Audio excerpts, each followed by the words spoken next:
Hello and welcome to the Car Care Nut Shop, and welcome to this 2008 Toyota Highlander that came in for a ticking noise. Now this engine is a 2G RFE 3.5 liter V6, beautiful engine, but they are notorious for tickety-tockety sounds. Most people assume there are issues. This engine is a little loud by the way it's designed. This is the way it is. However, this engine did have a very loud and distinctive ticking sound. We did some diagnosis here, and initially I've arrived at the rear bank VVTi system was just not working. You activate the front, kills the engine. You activate the back, nothing happens. And in the scan tool, you have an option to activate each side individually. The exhaust was working, the intake was just not working at all. The owner is the original owner of this car, maintains it really well. It's in really great shape. However, this sound was a concern. You will not believe what I actually found that caused the sound. But before we get into that, let's listen to the engine when it was ticking around so you get an idea of how it was.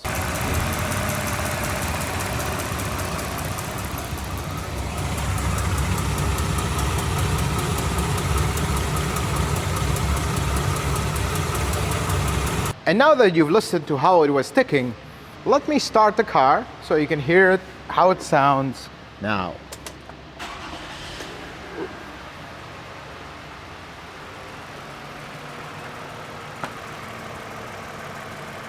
It is no longer ticking.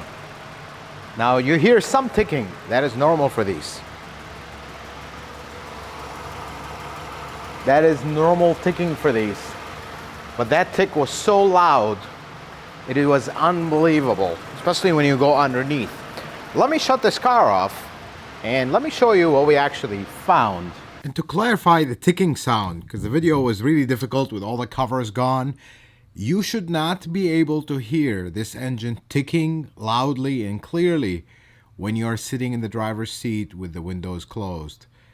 If you hear ticking sounds with you sitting in the driver's seat, windows closed, this is a problem. If you park next to a wall and window is barely open and the car is idling and you hear a very loud metallic ticking sound, that is a problem. But if you open the hood and you put your head inside the hood, listen for noises and you hear ticking, that is normal, folks, for these engines. I just want to clarify because some of you will be concerned after you hear this video and you hear this sound. Here is an A1 oil filter. It's a Toyota oil filter. This is one that's stinky. It came out of another car. But watch when I compress it. I mean, I'm putting a lot of force here. It won't compress. It looks beautiful, right? But here is the filter that actually came out of this car. This is not good. This filter is basically falling apart. And this is literally how it came out of the car. Folks, I have reason to suspect this oil filter is actually a counterfeit.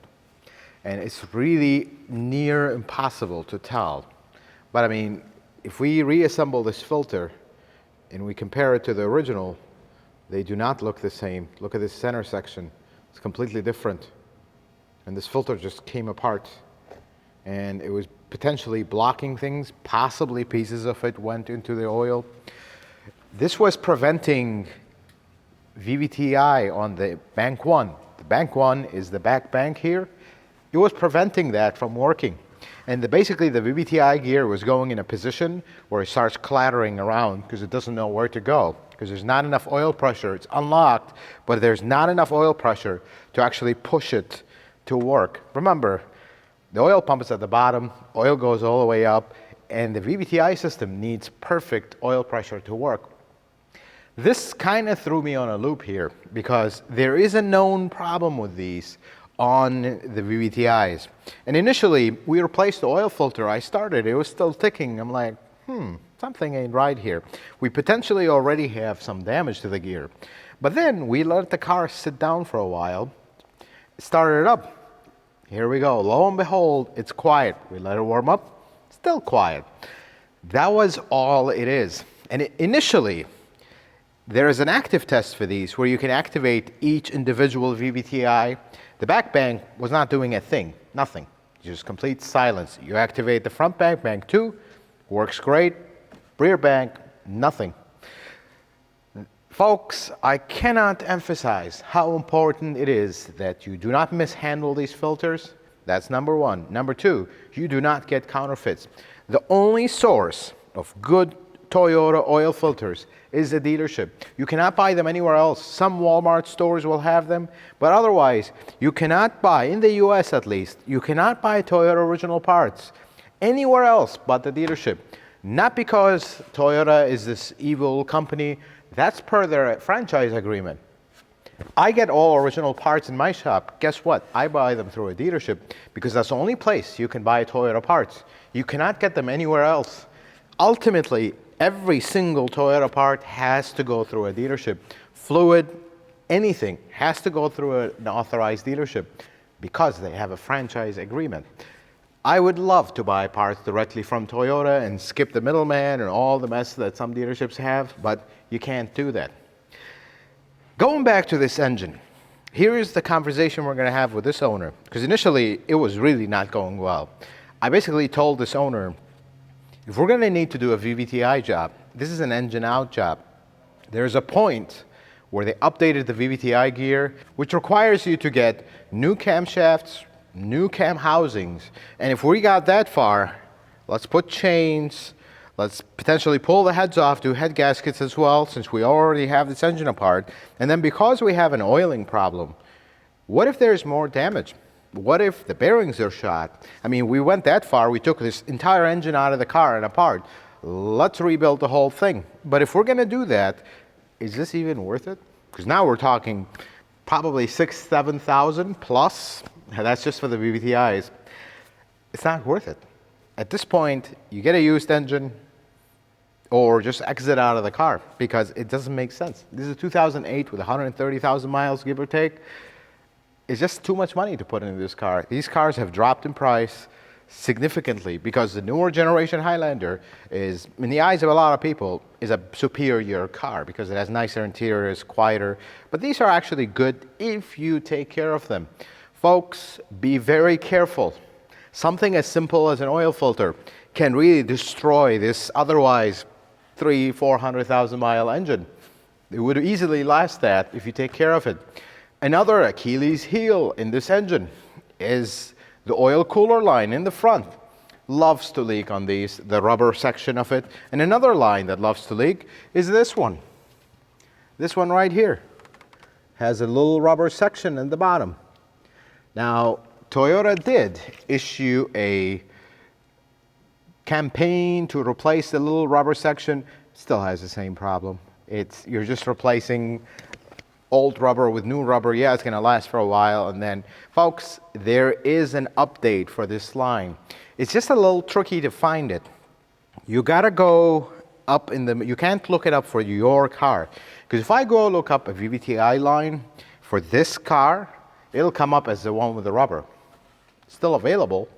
But if you look up, say, 2011 Sienna, that's the first one that started, 2011 Sienna, and you look up that same line, you're actually going to come up with a part number for an all-metal line. Replace it and have a nice day. On the ones with power steering, it's got to be a little tougher because you got to pull that power steering pump. Not the end of the world, but it's just a little bit more involved. This one is super simple. But this is what kills these engines, oiling. This is not an engine that has an issue with oil, but it has 4 VVTi gears. You run this engine out of oil, you're going to have problems. I guess that's with any engine, but this engine is very sensitive to that. You have bad oil filters like that, you're going to have problems with this engine, which otherwise would last a very, very long time. Folks, I always tell you, take care of your own car. But you gotta be careful where you're getting your parts, how you're handling them, because a small conversation with the owner, he told me that this oil filter comes from a good source, but I'm not seeing it. If you pull your oil filter out of your car and it looks anything remotely like this, we have a problem. You need to investigate that problem and you need to really look into it. I mean, I'm just looking at this right here, the sticker where it says Toyota on it and the part number. I'm not having, it's just, do you see the sticker is the writing is crooked? Something is not right. I mean, I'm almost tempted to go pull a new one and just tear it apart and destroy it just to see how this look. I wouldn't do that to a new filter. Don't open the cleats like that, but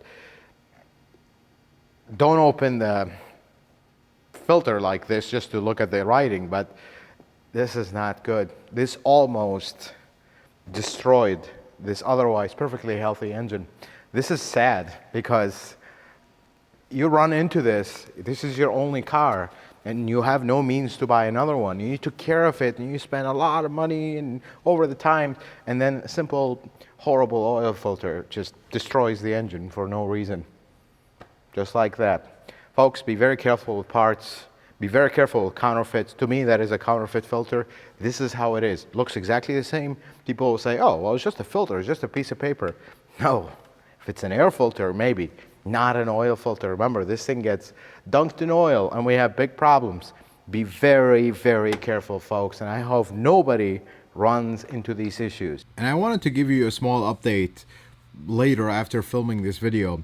Unfortunately, after driving this car for a bit, multiple warm-up and cool-down cycles, the noise returned. We pulled the filter again. The filter was fine, but it appears the damage has already been done to the VVTi gear. It is intermittent. It comes and goes, the ticking noise, but it is nonetheless there. We advise the customer that perhaps drive the car. Let's see if the noise progresses, because at this point, it's imminent that we need to take this engine apart and replace parts or figure out what else that has been damaged by this bad oil filter. Folks, be really careful, please.